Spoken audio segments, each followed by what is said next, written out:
లావణ్య తిన్నావా అంటున్నాడు సుబ్బు తమ్ముడు.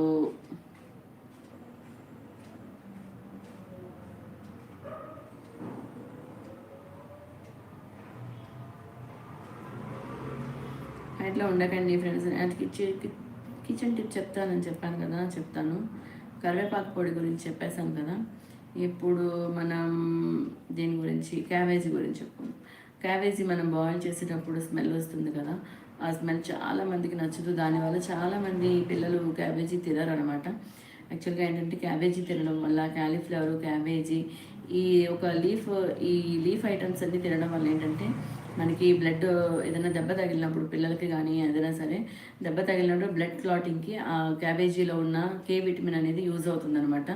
సో అందువల్ల మనం క్యాబేజీ అనేది అప్పుడప్పుడు తీసుకుంటూ ఉండాలి. థైరాయిడ్ ఉన్న వాళ్ళు క్యాలీఫ్లవర్ కంటే క్యాబేజీ తినకూడదని చెప్తారు, కానీ తినచ్చు. టాబ్లెట్లు వేసుకున్న వాళ్ళు లిమిటెడ్గా తినచ్చు, పర్వాలేదు, తినచ్చు. అది లేకపోతే చాలా కష్టమవుతుంది.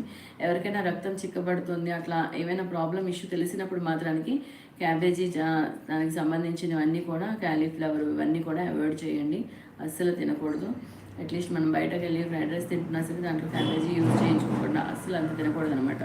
అంత కేర్ తీసుకోవాలి. అండ్ బాయిల్ చేసేటప్పుడు స్మెల్ వస్తుందని చెప్పాను కదా, ఆ స్మెల్ రాకూడదు అంటే కనుక దాంట్లో కొంచెం అల్లం ముక్క దంచి వేయండి.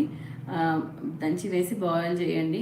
క్యాబేజీని బాయిల్ చేసినప్పుడు అస్సలు స్మెల్ రాదు, మొత్తం పోతుంది, బాగుంటుంది.